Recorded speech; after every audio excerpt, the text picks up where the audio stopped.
Yo, this Phonics. What's up, y'all? Yo, let's talk about the Mexican man and the Russian man. Yo, should Canelo Alvarez retire? I'm thinking yes, he should. But first, let's just check out this article real quick, man, from Boxing Scene. And it says Alvarez has some hard choices to make in the year ahead. They're trying to map out his 2023 campaign. You know, um, a mandatory title defense is likely next in store.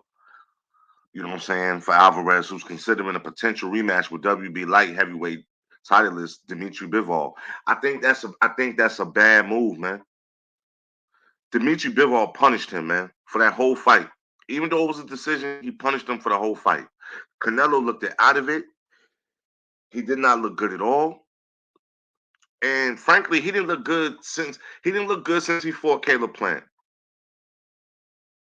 He looked bad when he fought Triple G. That was shameful. So I'm thinking like, okay, is he training hard enough, or maybe like he's just living a good life and he's not really concerned anymore about really being a top tier boxer. You know, because I just don't see it, man. I just don't. It says Alvarez, 58 2-2, 39 KO, suffered his first defeat in nearly 9 years following a 12-round unanimous decision to Biball. 21 0 21 0, 11 KOs. Last May 7th at T-Mobile Arena. The fight took place at light heavyweight, where Alvarez previously claimed the WBO belt, but was unable to handle the size and skills of the unbeaten Bivol, who soundly outclassed the Mexican superstar.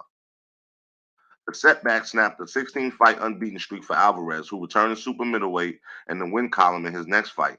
Alvarez outpointed longtime rival Gennady Golovkin over 12 rounds to go up 2-0-1 in their trilogy following their meeting last September 17th, also at T-Mobile Arena. Again, that wasn't impressive.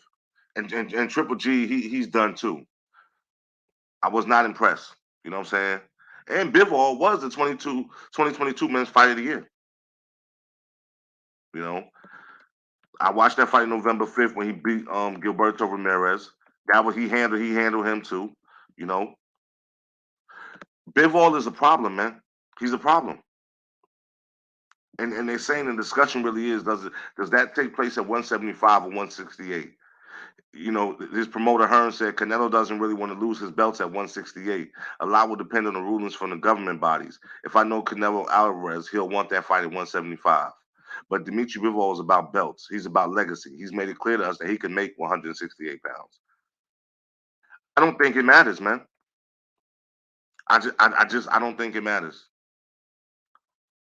You know, I know, a lot of fans y'all want to see, another one. You know what I'm saying? Especially Canelo fans, y'all want to see him running back with Bivol.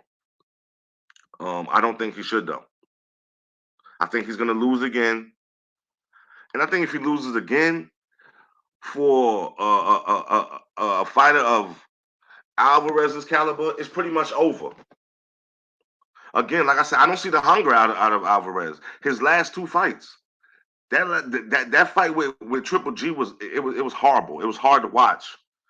Actually, both fighters, but we talking about Canelo, so let's just stay on him. It was hard to watch, and then when he got in there with Bivol, you would think like, did he train it all? But you see how he came in the ring. He was looking all flashy, and he has all these endorsements. He was looking real Hollywood.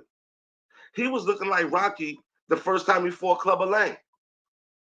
You remember the training? Mickey was trying to get him to train hard. He wasn't even taking it serious, and he got his ass whooped.